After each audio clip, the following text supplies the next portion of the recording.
আমার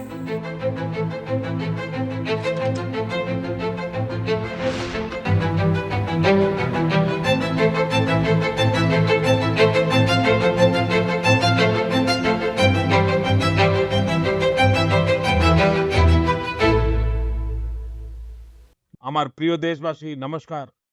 মন কি বাতে আরো একবার আপনাদের সঙ্গে যুক্ত হতে পেরে আমার খুব আনন্দ হচ্ছে। দেশের বিভিন্ন প্রান্তে আমাদের দেশের মানুষেরা দেশের স্বার্থে, সমাজের স্বার্থে এমন অসাধারণ সব কাজ করছেন। আর যখন তাদের বিষয়ে শুনি, তখন আমরা এক নতুন প্রেরণা পাই। আজ অনুষ্ঠানের শুরুটা আমি অ্যাথলেটিক্সে দেশের এমনই এক সাফল্য দিয়ে করব, যা কিছুদিন আগেই ঘটেছে। ঝাড়খণ্ডের রাঁচিতে national senior athletics federation competition হয়েছিল। এতে প্রায় ৮০০ জন ক্রীড়াবিদ অংশ নিয়েছিলেন। সারা দেশ থেকে এসেছিলেন। এই সময় ৪টি আলাদা আলাদা বিভাগে ৪টি জাতীয় রেকর্ড ভেঙেছে। গুরিন্দর বীর সিং, বিশাল টিকে, তেজস্বিনী শঙ্কর, দেবমিনা আর কুলদীপ কুমার, এই সাথীরা আলাদা আলাদা বিভাগে নতুন রেকর্ড গড়েছেন। আমি সবার আগে তো এদের সবাইকে অনেক অনেক শুভেচ্ছা জানাই। বন্ধুরা, একটি বিভাগ যা নিয়ে সারা দেশে খুব চর্চা হচ্ছে, সেটা হলো ১০০ মিটার দৌড়। মাত্র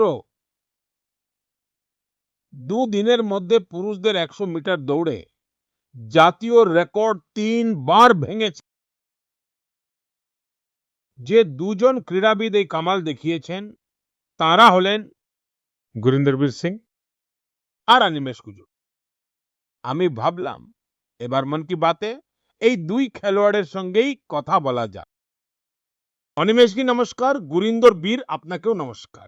নমস্কার, সৎ শ্রী অকাল। নমস্কার মহাশয়, নমস্কার নমস্কার মহাশয়। আচ্ছা ভাই, আপনারা তো অনেক বড় সাফল্য পেয়েছেন। আপনাদের জুটিও তো দারুণ কামাল করেছে। আমরা তো সঙ্গীতে যুগলবন্দি দেখেছি, কিন্তু প্রতিদ্বন্দ্বিতাতেও যুগলবন্দি হয়। যে একজন একবার প্রতিদ্বন্দ্বিতা ছুড়ে দেয়, তারপর অন্যজন সেই প্রতিদ্বন্দ্বিতা গ্রহণ করে, তারপর তৃতীয়বার করে। আপনাদের বিষয়টা খুব মজাদার ছিল।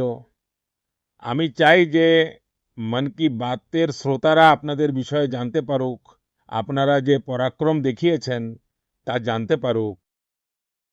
নমস্কার মহাশয়, আমার নাম অনিমেষ কুজুর। আমি 200 মিটার আর 4x100 মিটারের জাতীয় রেকর্ডের অধিকারী। আমি ছত্তিশগড়ের বাসিন্দা মহাশয়, আর এখন আমি ওড়িশার হয়ে খেলি। আমি গত বছর এশিয়ান পদক আর বিশ্ববিদ্যালয় ক্রীড়া প্রতিযোগিতায় পদক নিয়ে এসেছি, আর আমি একজন অ্যাথলিট। আমি 2021 থেকে শুরু করি। যখন আমি স্কুল থেকে পাশ করি, আমি সৈনিক স্কুল অম্বিকাপুর থেকে পাশ করেছি। আমি আগে ফুটবল খেলতাম, আর কোভিডের সময় আমার বাবা মা আমাকে একটু ছাড় দিতেন যে তুই বাইরে গিয়ে দৌড়াদৌড়ি বা খেলাধুলো করিস। তো যখন কোভিড শেষ হতে শুরু করলো, তখন আমার ফুটবলের যে বন্ধুরা ছিল, ওরা আমাকে বললো যে একটা রাজ্য স্তরের প্রতিযোগিতা হতে চলেছে, তুই গিয়ে অংশগ্রহণ কর। আর আমি অংশগ্রহণ করলাম, কিন্তু আমি জানতাম না যে ওখান থেকে জাতীয় স্তরের জন্য নির্বাচন হবে। আর আমি ওখান থেকে জাতীয় স্তরের জন্য নির্বাচিত হলাম, আর আজ আমি আন্তর্জাতিক স্তরে ভারতের প্রতিনিধিত্ব করছি। আর গুরিন্দর বীরজি, নমস্কার স্যার, আমার নাম গুরিন্দর বীর, আর আমি ভারতীয় নৌসেনায় পেটি অফিসার। আমি ভারতের দ্রুততম দৌড়বীর। সম্প্রতি আমি 100 মিটারে 10.09 জাতীয় রেকর্ড করেছি। আর আমি প্রথম ভারতীয় যে 10.1 বাধা টপকে দৌড়েছে। আর আমি চেষ্টা করছি যাতে আমি ট্র্যাক এবং উর্দি দুটোতেই দেশের সেবা করতে পারি। আমার বাবা আর আমার দাদু দুজনেই খেলাধুলো করতেন। তো আমাদের ভারতে একটা সংস্কৃতি আছে যে যখনই কোনো উৎসব হয়, যেমন দিওয়ালি বা নতুন বছর, তখন আমরা নিজেদের ঘর পরিষ্কার করি। তো আমি আমার বাবার ট্রফি আর পদকগুলো পরিষ্কার করতাম। সেটা আমার খুব ভালো লাগতো, আমি খুব খুশি হতাম যখন আমি কোনো ট্রফি পরিষ্কার করতাম। তখন জিজ্ঞেস করতাম, এই ট্রফিটা কোথায় জিতেছিলেন, এই পদকটা কোথায় জিতেছিলেন, এই ছবিটা কবেকার। তখন উনি আমাকে ওনার গল্প শোনাতেন যে আমি এখানে খেলতে গিয়েছিলাম, আমি এই জাতীয় পদক জিতেছি, আমি আমার দলকে জিতিয়েছি। তখন আমিও ওকে বলতাম যে আমাকেও কোনো খেলাধুলো করতে হবে। উনি সকালে দৌড়তে যেতেন, তো আমি ওকে বলতে শুরু করলাম যে আমাকেও সাথে নিয়ে যাবেন। তো উনি আমাকে নিয়ে যেতে শুরু করলেন। উনি ওনার খেলা থেকে যা শিখেছিলেন আমাকে শেখাতে লাগলেন। তাতে আমার আগ্রহ বাড়তে লাগলো। আমি উসেইন বোল্টের বিশ্ব রেকর্ড ভাঙতে দেখেছিলাম। একটা মজার গল্প আছে, আমি তখন টিভি দেখছিলাম। তো মা আমার জন্য টিভি বন্ধ করে দিলেন যে এখন পড়ার সময় হয়েছে, পড়ো। তো আমি বললাম যে ঠিক আছে, আপনারা আমাকে টিভি দেখতে দিচ্ছেন না, একদিন এমন আসবে যে আপনারা আমাকে টিভিতেই খুঁজবেন যে ওই দেখো গুরিন্দর দৌড়চ্ছে। তো আমার এখন খুব আনন্দ হয় যখন আমার মা আমাকে টিভিতে দৌড়তে দেখেন। বাহ বাহ বাহ, খুব চমৎকার কথা তো আপনার। হ্যাঁ জি। আমরা মধ্যবিত্ত পরিবার স্যার। আমার বাবাও ভলিবল খেলতেন। ঘরের সমস্যার কারণে উনি ওনার খেলা ছেড়ে দেন। ওনার যে স্বপ্নটা অপূর্ণ রয়ে গিয়েছিল, উনি আমার মধ্যে সেই স্বপ্নটা দেখেছিলেন যে আমার ছেলে সেই স্বপ্ন পূরণ করবে। তো আমি ওনার সাথে কথা বলতাম, শুনতাম যে মিলখা সিং কত পরিশ্রম করতেন। আমি ওকে বলতাম আমিও একদিন আপনার স্বপ্ন পূরণ করব। তো উনি বলতেন স্বপ্ন এমনি এমনি পূরণ হয় না, তার জন্য অনেক কঠোর পরিশ্রম করতে হয়। মিলখা সিং জি রক্তার্মি করতেন, রোদে দৌড়তেন, সারাদিন ধরে অনুশীলন করতেন। ওই জিনিসগুলো আমাকে অনুপ্রাণিত করত। আমার বাবা আমাকে অনুপ্রাণিত করতেন যাতে আমি দেশের জন্য দৌড়াই, দেশের জন্য পদক আনি, জিতি। আর এটাও ছিল যে যখন আমি 100 মিটার বিভাগটা বেছে নিলাম, সবাই আমাকে বলতো 100 মিটার করিস না, 100 মিটার ভারতীয়দের বিভাগ নয়, ভারতীয়দের শরীর 100 মিটারের জন্য তৈরি হয়নি। তো আমি আর আমার বাবা সবসময় বলতাম যে গুরিন্দর, আমরা এটা বেছে নিয়েছি, আমরা এর থেকে পিছিয়ে আসবো না। যারা আমাদের বলে যে আমরা পারবো না, আমরা তাদের করে দেখাবো আর তুই করে দেখাবি। আমার তোর উপর ভরসা আছে। সেই ভরসাটা যখন আমার বাবা আমার উপর রাখলেন, তখন আমি সেই ভরসাকেই আমার সাহস বানিয়ে এগিয়ে চললাম। আর আজ প্রত্যেক ভারতীয় বলে যে ভারতীয়রা দৌড়তে পারে। দেখুন, আপনারা দুজনেই খুব বড় কামাল করেছেন। আর মাত্র দুদিনের মধ্যে আপনারা দুজনে 3 বার জাতীয় রেকর্ড ভেঙেছেন 100 মিটার দৌড়ে। আর যেমন গুরিন্দর বীর জি বললেন, যে লোকে বলে ভারতের লোকেদের শরীর তো এই কাজের জন্য বানানোই নয়, এত কঠিন হওয়া সত্ত্বেও আপনারা এই কাজটা করেছেন।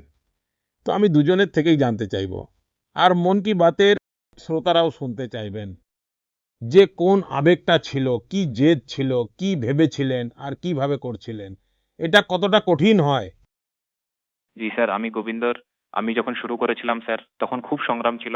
অনেকবার সন্দেহ হয়েছে যে আমি ঠিক করছি কিনা, আমি ঠিক জিনিস বেছেছি কিনা। কারণ প্রত্যেকবার আপনি জেতেন না, কখনো কখনো আপনি শেখেন। যখন আমি হারতাম, যখন আমার প্রদর্শন ভালো হতো না, কোনো চোট আঘাত লাগাতো, তখন আমার বাড়ির লোক আমার পাশে থাকতো যে কিছু হবে না। একটা দিন খারাপ গেলে বা একটা বছর খারাপ গেলে জীবনটা খারাপ হয়ে যায় না, স্বপ্ন দেখা ছেড়ে দিতে নেই। তো আমার প্রশিক্ষকও আমাকে এটাই শিখিয়েছেন যে তুই যদি না করিস তাহলে আর কেউ করতে পারবে না। তো এরকম যখন আমাদের সম্প্রদায়, আমাদের আশেপাশের লোকেরা আমাদের উৎসাহিত করে, তখন আমাদের সেই প্রেরণাটা কখনো ভাঙে না। অনিমেষ। স্যার, এতে আমাকে তো সবাই বলতে যে যখন আমি 2021-এ অ্যাথলেটিক্স শুরু করি, তখন আমাকে বলতে যে দেখ এটা একটা নতুন ক্ষেত্র, তুই কি পারবি কি পারবি না।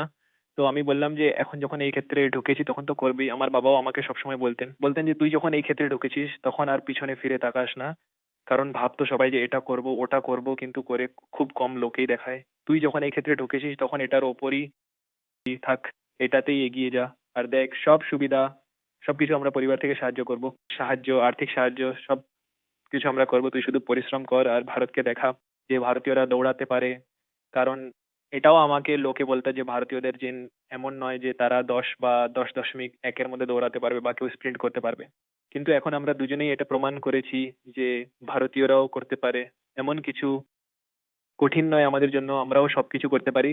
তো স্যার, এইসব জিনিসগুলো আমাকে খুব প্রেরণা দেয়। আর যেমন যেমন আমরা প্রশিক্ষণ নিচ্ছি, আমরা আমাদের সময় আরো ভাঙছি। আর বাকি ভারতীয়রাও এই জিনিসটা দেখতে পাচ্ছে যে ভারতীয়রাও পারে, আর আমরা আরো করব স্যার এখন। আর এখন আমাদের দুজনেরই কমনওয়েলথ গেমস এর জন্য নির্বাচন হয়েছে। তো সেখানে আগামী প্রতিযোগিতায় আমরা আরো ভালো ফল করব। আচ্ছা দেখুন, আমার মনেও একটা কৌতূহল আছে, আর লোকেদেরও থাকবে। আমি শুনেছি আপনারা দুজনেই ভালো বন্ধু। আপনারা কি দুজনে কিছু ঠিক করে রেখেছিলেন যে তুই আমার রেকর্ড ভাঙলে আমি তোর রেকর্ড ভাঙবো? আগে অনিমেষ বলুক। স্যার, আগে রেকর্ড ছিল 10.18, যেটা আমারই ছিল। তারপর সেটা গুরিন্দর ভাই সেমিফাইনালে 10.17 করে ভেঙে দেয়। আর আমি আবার সেটা সেমিফাইনাল 2-এ 10.15 করে ভেঙে দিই। তো সেই সময় যখন আমার সেমিফাইনাল হল তখন আমরা দুজনেই খুশি ছিলাম যে হ্যাঁ, ঠিক আছে, আজ রেকর্ড ভেঙেছে আর আমরা দুজনেই ভেঙেছি। কারণ সেই সময় প্রতিযোগিতায় প্রতিদ্বন্দ্বিতা থাকে, কিন্তু সে আমরা দুজনেই আগে থেকে ঠিক করে রেখেছিলাম যে এর আগে আমরা সৌদি আরবও গিয়েছিলাম প্রতিযোগিতা করতে। তো সেখানেও আমরা দুজনে একই ঘরে থাকতাম, তো আমরা সেখানেও কথা বলতাম যে ভারতের স্প্রিন্টিং কে এগিয়ে নিয়ে যেতে হবে। আর সেটা আমাদের হাতেই আছে, আমরা যা করব সেটাই বাকিদের প্রেরণা দেবে। গুরিন্দর বীর কি বলতে চান? আমরা দুজনেই ঠিক করেছিলাম যে আমরা ভালো দৌড়াবো। তো স্যার, যখনই একে অপরের প্রয়োজন হয় আমরা একে অপরের পাশে দাঁড়াই। যেমন এখন রেকর্ড করার আগে যখন আমি রেকর্ড করলাম, তারপর অনিমেষ করলো, তো যখন আমরা ওয়ার্ম আপ করছিলাম আমি অনিমেষকে বলছিলাম যে অনিমেষ ওই ব্লকটা ঠিক আছে, ওখানে গিয়ে বস, ওখানে স্ট্রাইড করে নে, আমরা এখানে গা গরম করব, এখানে গা গরম করাটা ঠিক হবে। তো একে অপরকে সাহায্য করি, একে অপরকে সাহায্য করলে অন্যজনও উন্নতি করে, আমরাও উন্নতি করি।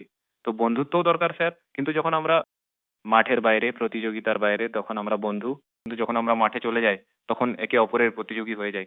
তখন এটা হয় যে আমি ওর থেকে জোরে দৌড়াবো, আমি ওর থেকে জোরে দৌড়াবো। দেখুন, আপনারা যে প্রতিযোগিতাটা করেছেন না, সেটা দেশের সম্মান বাড়ানোর জন্য করেছেন, দেশকে ভবিষ্যতে এই জায়গায় পৌঁছে দেওয়ার জন্য করেছেন। আর একটা ইতিবাচক মনোভাব নিয়ে করেছেন। আর আমি মনে করি যে আপনাদের এই যে খেলোয়াড় সুলভ মনোভাব, খেলাও, আবার একে অপরকে চ্যালেঞ্জ করা, আর তারপর এগিয়ে যাওয়ার জন্য চেষ্টা করা, আর তারপর এগিয়ে যাওয়ার জন্য একে অপরকে সাহায্য করা, এই অদ্ভুত কাজটা আপনারা করেছেন। আমার তরফ থেকে আপনাদের অনেক অনেক অভিনন্দন, আমার অনেক অনেক শুভেচ্ছা। আর আপনারা দেশের নামও উজ্জ্বল করবেন, আমার পুরো বিশ্বাস আছে। আপনারা এভাবেই পরিশ্রম করতে থাকুন, অনেক উন্নতি হবে। আমার অনেক অনেক শুভেচ্ছা। ধন্যবাদ স্যার, আপনাকে ধন্যবাদ স্যার। অনেক অনেক ধন্যবাদ। আমার প্রিয় দেশবাসী, এই সময় দেশের বেশিরভাগ অংশে খুব গরম পড়েছে। তীব্র রোদ, গরম হাওয়া, এই রকম আবহাওয়ায় নিজের খেয়াল রাখা খুব জরুরি। জল খেতে থাকুন। রোদে যদি বেরোতেই হয় তাহলে একটু সাবধানে বেরোবেন। সরকারের বিভিন্ন বিভাগ যে নির্দেশিকা জারি করেছে সেটাও ভুলবেন না বন্ধুরা। আমাদের এখানে গরমের সঙ্গে লড়ার উপায় অনেক সময় রান্নাঘরেও পাওয়া যায়। আপনারাও দেখে থাকবেন, যেমন যেমন গরম বাড়ে তেমন তেমন বাড়ির রান্নাঘরের স্বাদ বদলে যায়, রান্নার ধরন বদলে যায়। কোথাও কলসির জল বেরিয়ে আসে, কোথাও দই জমতে শুরু করে, তো কোথাও কাঁচা আম সেদ্ধ হতে থাকে। আর তারপর শুরু হয় দেশি পানীয়ের পর্ব। দেশি পানীয়ের সঙ্গে আপনারাও পরিচিত। আপনারা উত্তর ভারতে গেলে অনেক জায়গায় পাবেন আম পান্না, কাঁচা আমের স্বাদ। আর গরমে আরামও দেয়।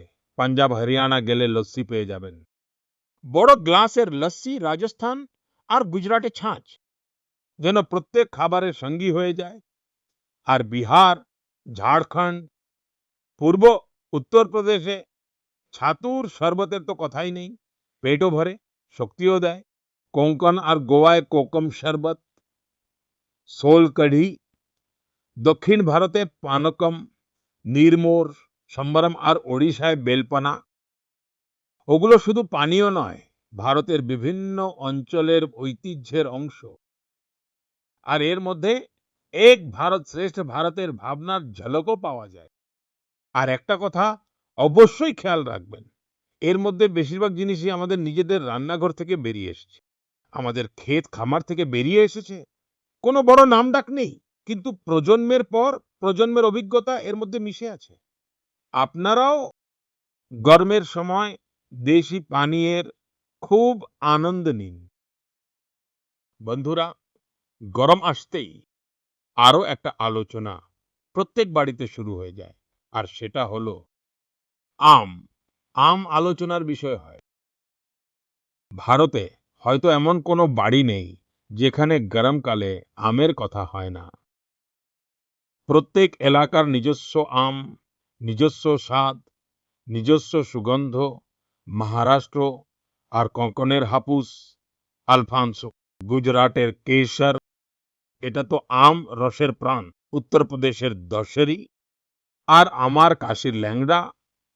আসলে ল্যাংড়া আমের একটা বিশেষত্ব আছে, পাকার পরেও এর রং অনেক সময় সবুজই থেকে যায়। বিহারের জর্দালু, যার সুগন্ধ দূর থেকে চেনা যায়।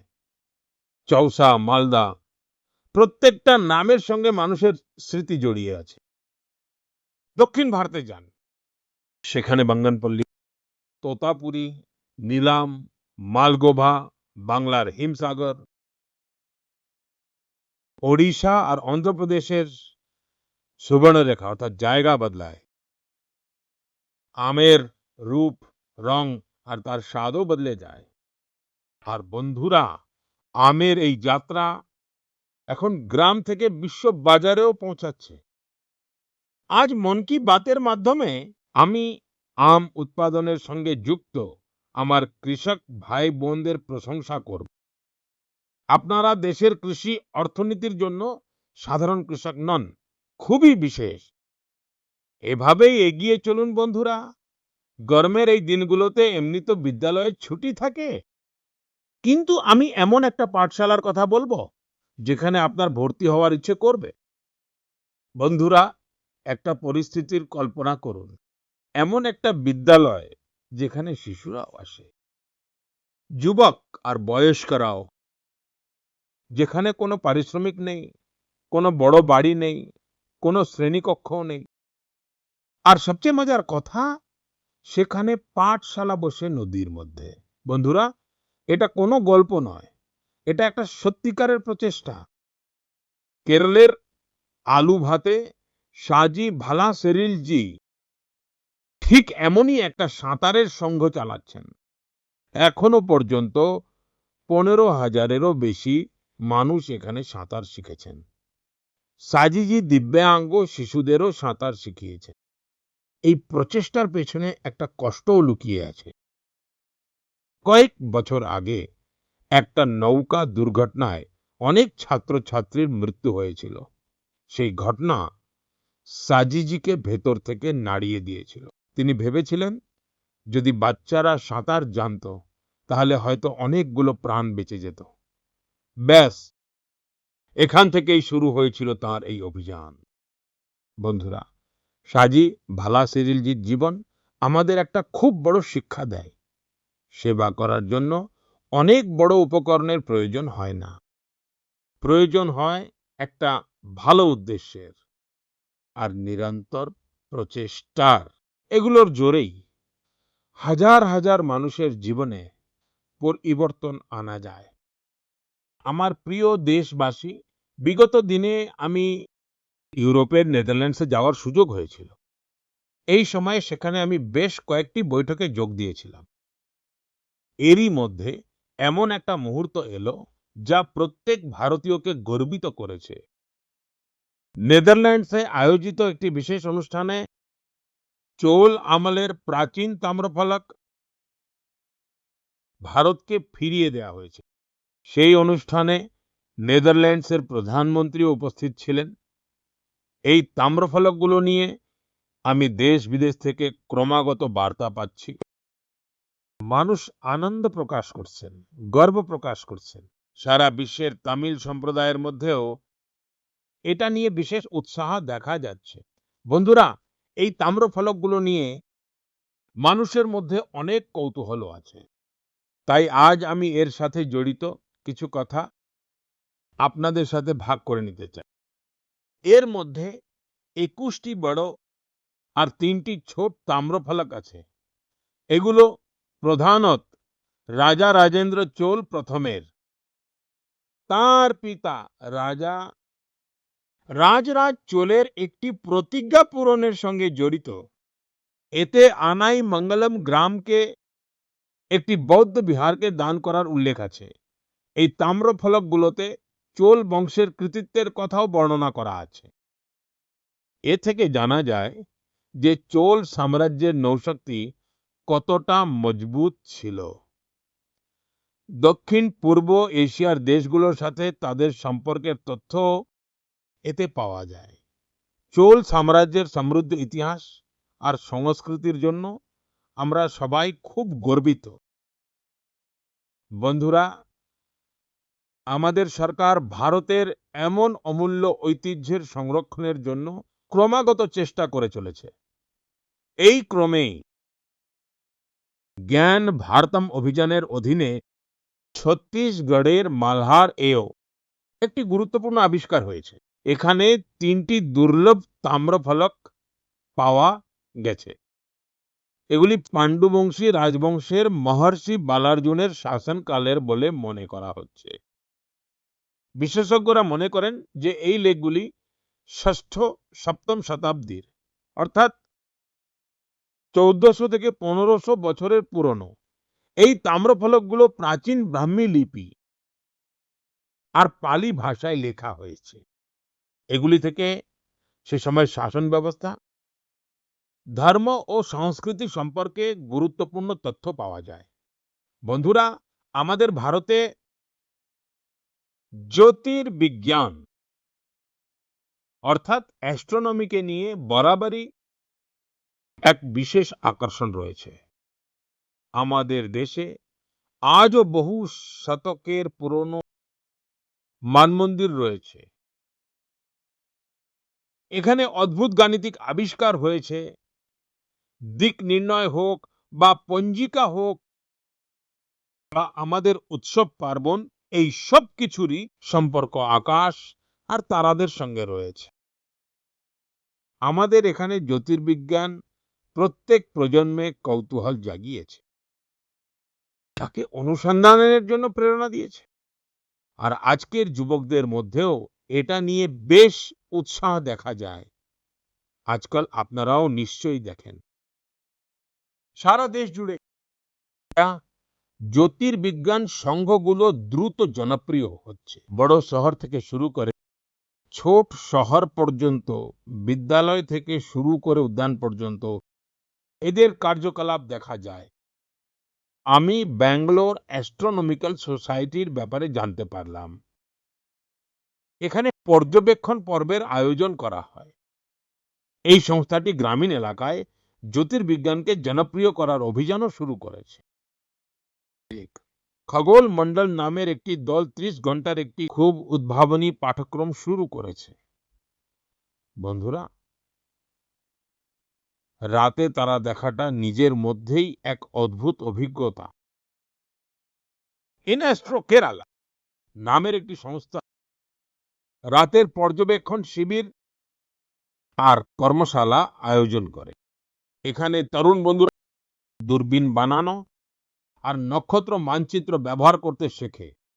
রাজকোটের বিগ ব্যাং অ্যাস্ট্রোনমি ক্লাব, গিরের জঙ্গল থেকে শুরু করে কচ্ছের রণ পর্যন্ত জ্যোতির্বিদ্যা পরিসংস্থা অনেক জ্যোতির্বিজ্ঞানের অনুষ্ঠান আয়োজন করেছে। এটি জ্যোতির্বিজ্ঞানের সবচেয়ে পুরনো সংস্থাগুলির মধ্যে একটি। এখানে পর্যবেক্ষণ সুবিধার সাথে সাথে বই, গ্রন্থাগার এবং দূরবীক্ষণ যন্ত্রের গ্রন্থাগারের সুবিধাও আছে। আমি আইএএসসির কথাও উল্লেখ করতে চাইব। এটি একটি ছাত্র চালিত দেশব্যাপী সংযোগ ব্যবস্থা যা জ্যোতির্বিজ্ঞান এবং জ্যোতিপদার্থবিদ্যা সবকিছু একে অপরের সাথে যুক্ত করে। বন্ধুরা, নিজের শখের জন্য সময় বের করা আর ক্রমাগত নতুন কিছু শিখতে থাকা খুব জরুরি। আমি তরুণদের অনুরোধ করব যে তারা যেন কোনো জ্যোতির্বিজ্ঞান সংঘের সাথে অবশ্যই যুক্ত হয় আর এই ছুটিতে কোনো তারামণ্ডল দেখতেও অবশ্যই যায়। বন্ধুরা, মন কি বাত অনুষ্ঠান যারা টিভিতে দেখছেন, আমি তাদের বলবো একটা দৃশ্য অবশ্যই দেখবেন। এই দৃশ্যটি কিছুদিন আগে খুব চর্চায় ছিল। এতে কিছু মানুষ খুব ধৈর্য ধরে, খুব সাবধানে একটি গাঙ্গেয় শিশুকে বাঁচানোর চেষ্টা করছেন। আপনারা এটা জেনে অবাক হবেন, এই পুরো চেষ্টায় প্রায় 13 ঘন্টা লেগেছিল আর অবশেষে সেই শিশুটি বেঁচে যায়। বন্ধুরা, এতে ভারতের প্রথম গাঙ্গেয় শুশুক উদ্ধারকারী যেন একটি খুব বড় ভূমিকা ছিল। এই ঘটনাটি উত্তরপ্রদেশের। সেখানে একটি গাঙ্গেয় শুশুক খালে আটকে গিয়েছিল। এই সময় নমামি গঙ্গে অভিযানের অধীনে তৈরি এই যানটি তার জন্য আশা হয়ে পৌঁছায়। তারপর খুব সাবধানে তাকে বাইরে বের করা হয়, তার স্বাস্থ্য পরীক্ষা করা হয়, তার চিকিৎসা করা হয় আর তারপর তাকে নিরাপদে রাপ্তি নদীতে ছেড়ে দেওয়া হয়। একভাবে বলতে গেলে একটি জীবন আবার নিজের ঘরে ফিরে গেল। বন্ধুরা, এই শুশুক উদ্ধারকারী যানটি খুব বিশেষ। এটিকে একটি চলন্ত হাসপাতালের মতো করে তৈরি করা হয়েছে। এতে ডলফিনকে সুরক্ষিত রাখার ব্যবস্থা আছে, অক্সিজেনের সুবিধাও আছে, বিশেষ স্ট্রেচার আছে, আর আছে উদ্ধারের সরঞ্জাম। মানে যদি কোনো ডলফিন আহত হয় বা খালে আটকে যায় কিংবা নদী থেকে বিচ্ছিন্ন হয়ে পড়ে, তাহলে সঙ্গে সঙ্গে তার সাহায্য করা যেতে পারে। বন্ধুরা, যখন আমরা গাঙ্গেয় ডলফিনকে বাঁচাই, তখন আমরা শুধু একটা প্রজাতিকে বাঁচাই না, আমরা গঙ্গার জীববৈচিত্র্যকে বাঁচাই, নদীর পুরো বাস্তুতন্ত্রকে বাঁচাই, আর আমাদের আগামী প্রজন্মের জন্য প্রকৃতির এক অমূল্য ঐতিহ্যও বাঁচাই। আমার প্রিয় দেশবাসী, আপনাদের মধ্যে অনেকেরই নদী, পুকুর বা কুয়োর জলের সঙ্গে জড়িত কোনো অভ্যাস নিশ্চয়ই থাকবে। কারোর হয়তো পুকুরে সাঁতার কাটার কথা মনে পড়বে, কারোর বন্ধুদের সঙ্গে পুকুর পাড়ে খেলার কথা, কারোর হয়তো সেই মাটির গন্ধ মনে পড়বে। ছোটবেলার এমন স্মৃতি জীবনভর মনে থেকে যায়। বন্ধুরা, এমনই স্মৃতি বাঁচানোর এক অনুপ্রেরণার গল্প উত্তরপ্রদেশের বস্তি জেলা থেকে সামনে এসেছে। বস্তির আকাশ গুপ্তা নিজের গ্রামের মনোরমা নদীকে দেখে খুব দুঃখ পেতেন, কারণ যে নদীকে তিনি ছোটবেলায় পরিষ্কার আর প্রাণবন্ত দেখেছিলেন, সময়ের সাথে সাথে সেই নদীতে প্লাস্টিক জমতে জমতে শুরু করেছিল, নোংরা বেড়েই চলেছিল। শ্রীমান আকাশ ঠিক করলেন যে তিনি অভিযোগ করবেন না, বরং এক নতুন শুরু করবেন। অভিযোগ নয়, শুরু, এটাই মন্ত্র হয়ে গেল। তিনি নিজের বন্ধুদের সঙ্গে নিলেন। সম্বল ছিল শুধু জাল, কোদাল আর ঝুড়ি, আর সবচেয়ে বড় শক্তি ছিল কিছু বদলে দেওয়ার সংকল্প। এই যুবকেরা নদীতে নামতো, কচুরিপানাও তুলে ফেলত, প্লাস্টিক আর আবর্জনা বাইরে নিয়ে আসত। অনেক সময় তো একদিনে নদী থেকে 50 থেকে 60 কেজি পর্যন্ত আবর্জনা তোলা হয়েছে। ধীরে ধীরে মনোরমা নদীর সেই অংশটা আবার পরিষ্কার দেখা যেতে লাগলো। আশপাশের লোকেদেরও এই কাজের দিকে নজর গেল, আর মানুষের মধ্যে পরিচ্ছন্নতা নিয়ে সচেতনতা বাড়লো। বন্ধুরা, এরকমই এক অনুপ্রেরণার গল্প গোয়া থেকেও সামনে এসেছে। গোয়ার বালকৃষ্ণ আইয়াজি একজন অবসরপ্রাপ্ত শিক্ষক, কিন্তু সমাজের জন্য কাজ করার উৎসাহ তার আজও একই রকম। তাকে মাড্ডি তোলব এলাকায় জলের সমস্যা খুব ভাবাত। তিনিও সমাধানের জন্য কাজ শুরু করলেন। বালকৃষ্ণ জি জলনল বসানোর কাজে সাহায্য করলেন, এক গুরুত্বপূর্ণ ভূমিকা পালন করলেন। এর ফলে অনেক বাড়িতে জল পৌঁছল। যে পরিবারগুলোকে জলের জন্য রোজ লড়াই করতে হতো, তাদের জন্য এটা একটা অনেক বড় স্বস্তি ছিল। বন্ধুরা, গত মাসে আমার একটা খুব ভালো অভিজ্ঞতা হয়েছে। এর সম্পর্ক মন কি বাতের সঙ্গেও জুড়ে আছে, তাই আজ আমি এর চর্চা আপনাদের সঙ্গে করতে চাই। তামিলনাড়ুর নাগরকোয়েলে আমার এক শিক্ষিকার সঙ্গে দেখা হয়েছিল। প্রায় 3 দশক আগেও আমি ওর সঙ্গে দেখা করেছিলাম। আমি গিরিজা আম্মা জির কথা বলছি। এই সাক্ষাতের সময় কিছু তরুণ ছাত্রছাত্রীও তার সঙ্গে ছিল। বন্ধুরা, গিরিজা আম্মাজি প্রায় 15টা বিদ্যালয় চালান। এর মধ্যে চেন্নাইয়ের জয় গোপাল গারোডিয়া হিন্দু বিদ্যালয় খুব প্রমুখ रही है। তার দেশপ্রেমের ভাবনা প্রত্যেক ভারতবাসীকে প্রেরণা দিচ্ছে, দেবে। তিনি মন কি বাত থেকে প্রেরণা নিয়ে দেশের অনেক সৈনিকদের জন্য অবদান রাখার সংকল্প নিয়েছেন। এর জন্য তিনি তার সব বিদ্যালয়ের ছাত্রছাত্রীদের প্রেরণা দিয়েছেন। তিনি বাচ্চাদের বলেছেন যে তারা যেন বীর জওয়ানদের জন্য প্রত্যেক দিন 1 টাকা করে দেয়, অর্থাৎ 1 বছরে প্রত্যেক ছাত্রছাত্রীর তরফ থেকে 365 টাকা জমা হয়েছে। এই ছোট ছোট অবদানে প্রায় 40 লক্ষ টাকা জমা হয়েছে। গিরিজা আম্মাজি এই সম্পূর্ণ অর্থরাশির চেকটি আমার হাতে তুলে দিয়েছেন। তার সঙ্গে কথা বলার সময় আমি অনুভব করেছি যে ভারত মাতার প্রতি তার সমর্পণ কত গভীর। গত বছরই চেন্নাইয়ের প্রথম হিন্দু বিদ্যালয় তার 50 বছর পূর্ণ করেছে। দেশের শিক্ষা ও সাংস্কৃতিক গৌরবকে এগিয়ে নিয়ে যাওয়ার ক্ষেত্রে এই বিদ্যালয় গোষ্ঠীর ভূমিকা অত্যন্ত প্রশংসনীয়। আমি এর সঙ্গে যুক্ত সকল ব্যক্তিকে অনেক অনেক শুভেচ্ছা জানাই এবং সেই ছাত্রছাত্রীদেরও বিশেষভাবে প্রশংসা করি যারা আমাদের বীর সৈনিকদের জন্য অবদান রেখেছে।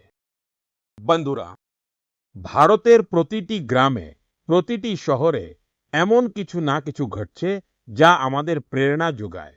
অনেক সময় এই প্রচেষ্টাগুলির তেমন আলোচনা হয় না, কিন্তু যখন আমরা এইগুলি সম্পর্কে জানতে পারি তখন এই বিশ্বাস আরো দৃঢ় হয় যে দেশ তার নিজের জনগণের শক্তিতেই এগিয়ে চলেছে। আমার আপনাদের কাছে অনুরোধ, নিজেদের আশেপাশে হওয়া এই ধরনের প্রচেষ্টাগুলিকে অবশ্যই দেখুন। যারা সমাজের জন্য ভালো কাজ করছেন তাদেরকে চিনুন, তাদের প্রশংসা করুন, জি, তাদের থেকে শিখুন আর সম্ভব হলে নিজেরাও কোনো ভালো কাজের সঙ্গে যুক্ত হন। আগামী মাসে মন কি বাতে আরো কিছু প্রেরণামূলক কাহিনী নিয়ে আমি আবার আপনাদের সঙ্গে যুক্ত হব। অনেক অনেক ধন্যবাদ। নমস্কার।